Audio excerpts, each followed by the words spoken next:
나는 밀리터리 덕후다. 본격 밀리터리 팟캐스트 밀떡을 시작합니다. 정치와 함께 경례 밀떡.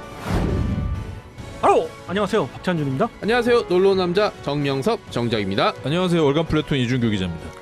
네, 이렇게 밀떡이 시작됐습니다. 이번 시간 밀떡은요, 무인기 이야기 한번 해보도록 하겠습니다. 무인기를 이제 총체적으로 뭐 말씀을 많이 드립니다.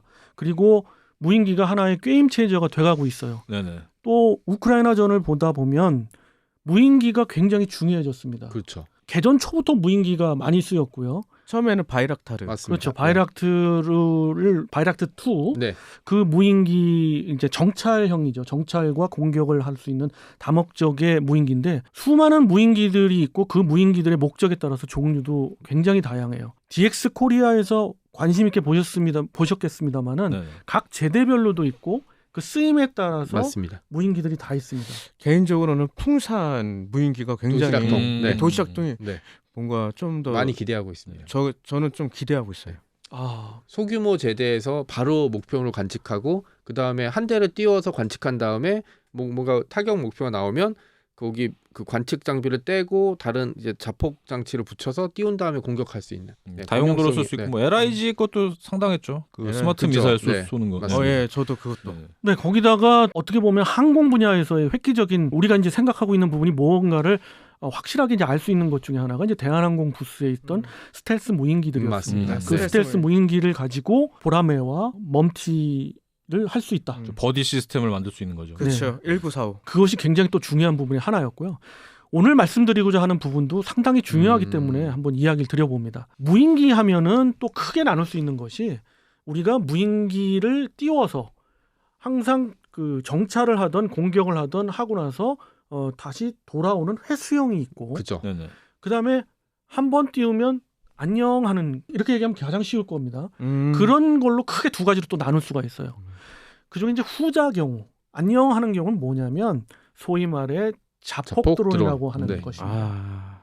무조건 띄우면은 2시간이건 3시간 아니면 정해진 시간 동안 해당 지역의 상공에서 이제 배회하다가, 그래서 배회형 네. 무인기라고도 합니다. 가출형이라고도 하죠. 그렇습니다. 정해진 목표물이 있으면 네. 바로 돌진해서 예. 자폭하는 그런 드론이죠. 그거는 이제 사람이 조정을 하는 건가요? 사람이 조정을 하는 경우는 없습니다.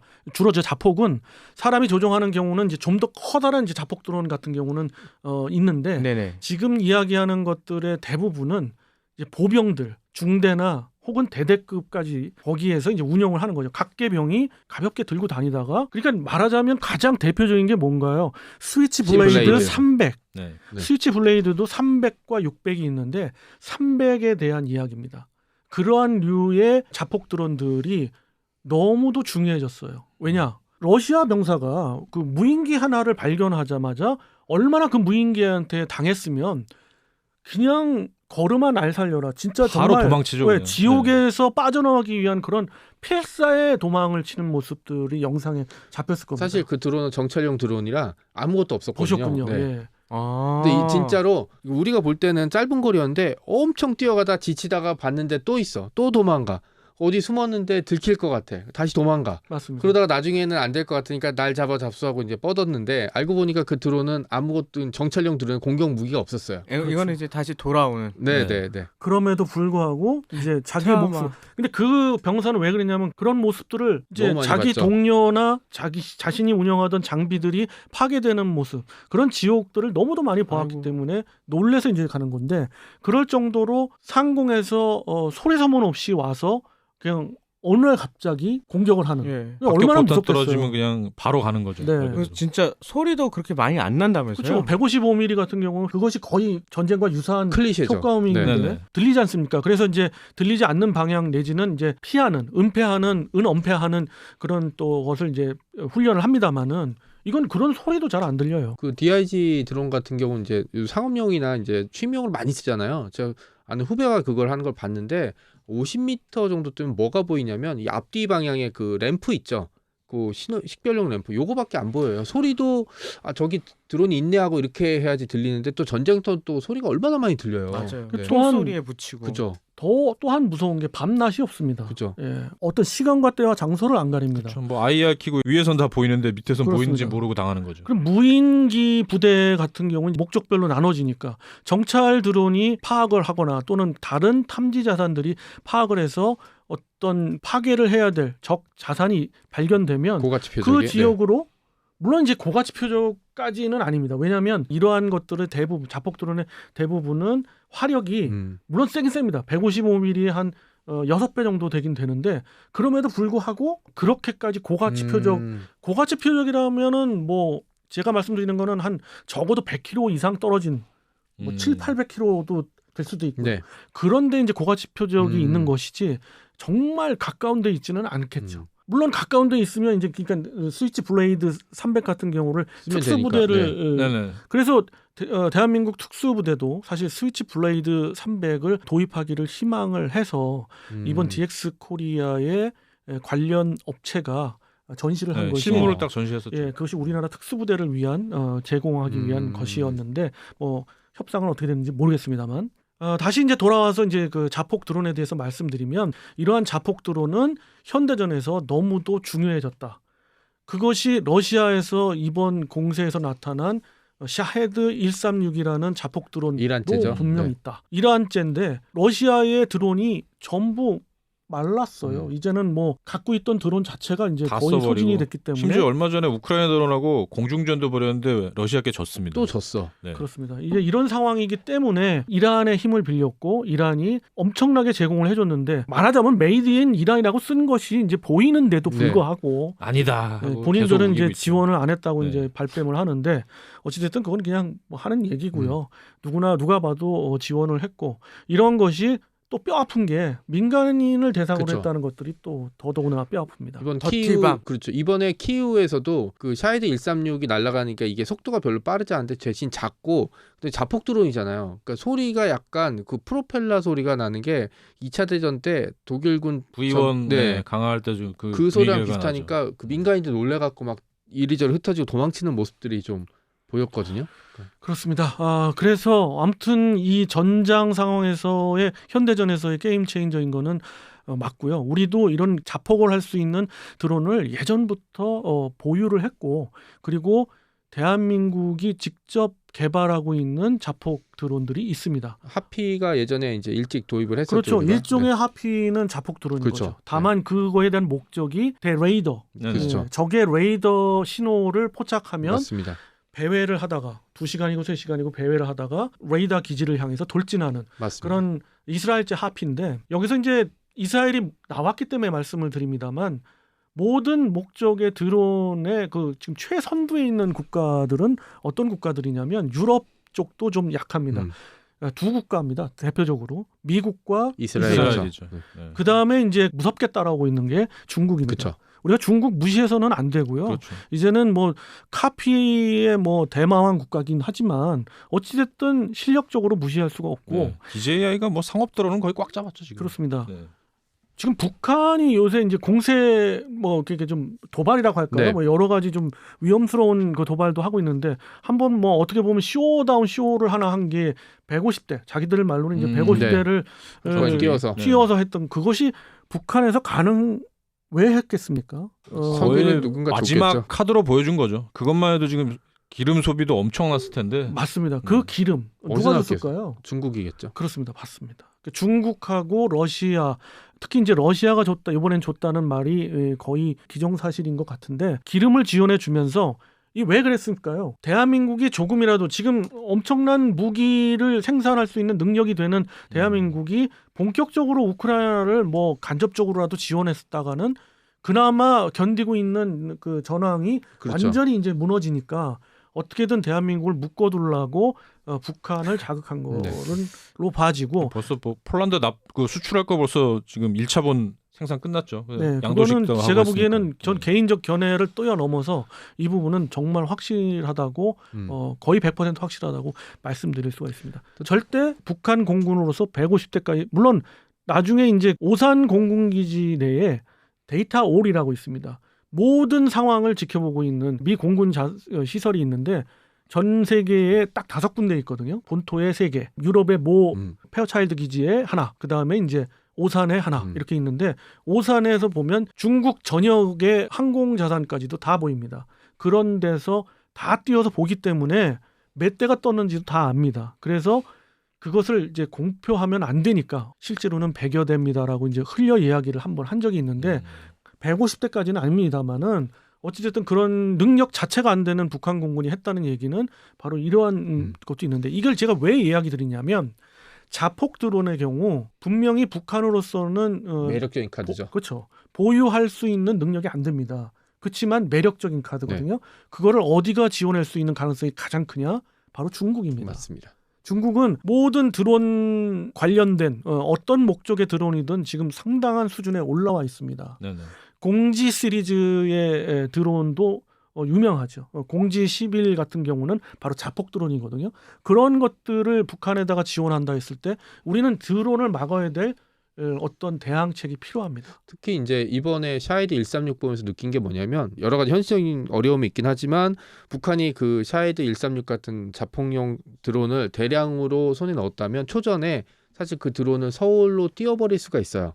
서울 전역에. 네, 그러니까 각 주 시설에다가 좌표 찍고 그냥 보내는 거구나. 그런 걸 수도 있고 아니면 그냥 서울로 보내버려서 서울에 밀집된 도시잖아요. 아파트라든지 빌딩 아니면 뭐 고속도로, 뭐 차량, 뭐 이런데 심지어 뭐 학교도 목표가 될 수 있겠죠. 근데 사실 서울에서는 지난번에 그 드론이 한번 큰 엄청나게 뚫렸잖아요. 그래서 서울 지역은 뭐 청취자분들이 아시는 분이 많지는 않으실 텐데 그 드론을 탐지할 수 있는 레이더를 긴급히 수입해 와가지고 이 부분은 절대 서울 쪽으로는 뚫을 수는 없을 거예요. 자폭 드론들도.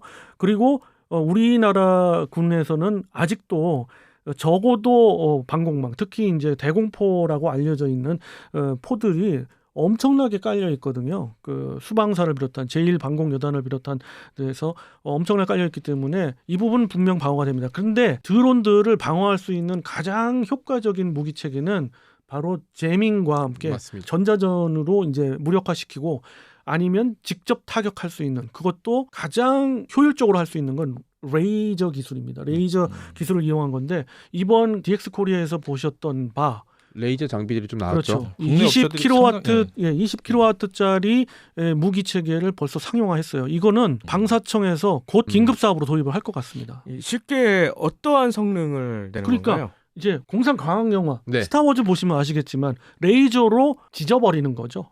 계속 따라가면서. 그렇죠. 그러니까 탐지는 굉장히 쉬워요. 어떻게 보면 그렇게 고성능의 탐지 자산이 들어가지 않는 어느 정도의 한 10km 내외에 어떻게 보면 적어도 방공망에 레이더를 갖다 차량에다가 탑재를 하고 그다음에 그 레이저를 주사할 수 있는 그런 발전기 시설과 관계되는 시설들, 거기에 이제 요번 이제 미국에서 열렸던 그 전시회에서도 나왔습니다만은 제밍을 할 수 있는 제밍 장치까지 있으면 방어도 되고 공격도 될 수 있는, 거기다가 이제 미국 같은 경우는 차 뒷좌석에다가 스위치 블레이드, 앞서 맞습니다. 초반에 네. 말씀드렸잖아요. 네네. 스위치 블레이드의 300과 다른 건 장거리 작전입니다. 300 같은 경우는 10km 내지는 20km 안쪽에 사거리를 갖고 있습니다만, 이제 작전 거리를 갖고 있습니다만은 네.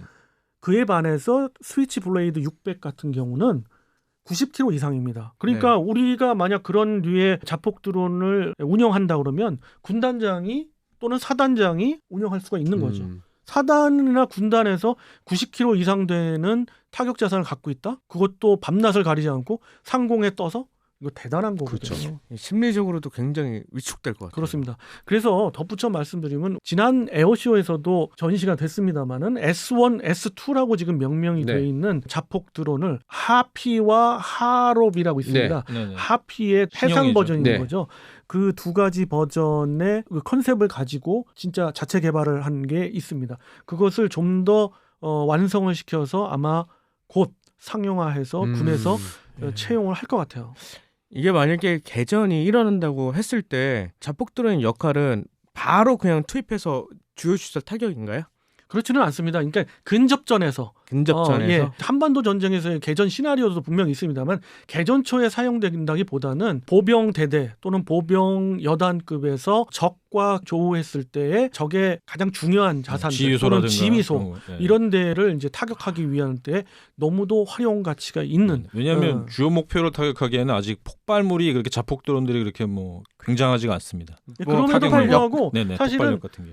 말하자면 그런 거예요. 그 레이더 시설. 내가 상대 그 전방에 있는 그 적의 A라는 사단, 뭐 북한군 5사단이 있다. 그럼 북한군 5사단의 지휘 시설과 함께 레이더 시설들 또는 그러니까 눈과 귀를 멀게 하는 그런 시설들 있잖아요. 네. 그런 것들의 타격은 너무 효과적입니다. 용이하다. 155mm 탄 한 대여섯 개를 한꺼번에 모아놓은 정도의 화력은 되니까요. 화력 꽤 굉장한 거죠. 되네요. 네, 굉장한 거고 그게 155mm면 어떻습니까? 아무리 K9 썬더에서 발사를 해도 네. 최대 어떻게 됐습니까? 60km까지잖아요. 그쵸. 네. 그것도 어떤 특수한 탄을 써야죠. 쐈을 때 그런데 이 경우는 스위치 블레이드만에 600이라고 보면 8, 90km를 막 날아가서 때리면. 네. 야. 그 재원상으로는 지금 40km로 나옵니다. 하지만 미군에서 실제로 지휘관들이 공표한 바로는 90km 이상 날아간다. 100km를 생각하고 있는 것 같아요. 그러니까 이게 그 미국식 전쟁이라는 게 사실 공군력을 중심으로 해서 상대방의 지휘소, 보급 창고, 후방 그렇습니다. 기지들을 타격해서 상대방이 전쟁을 할 수 있는 이 척수를 마비시키는 거거든요. 대표적인 게 이제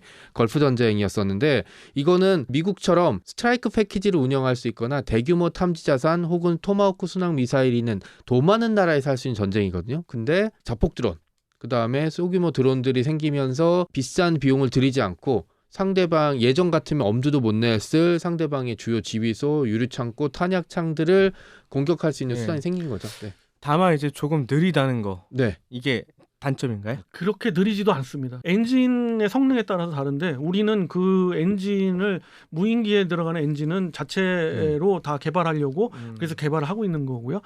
굉장히 빠를 수 있습니다. 이렇게 해서 결론은 뭐냐. DX 코리아에서 보듯이 지상군도 전부 무인기에 올인하고 있고요. 그리고 에어쇼, 작년 에어쇼를 보시더라도 물론입니다. 뭐 항공 무기 체계는 당연히 무인기가 상당히 대세입니다. 거기에 더해서 이제 마덱스를 보십시오. 이제 다음번 마덱스는 더더욱이나 늘어날 겁니다.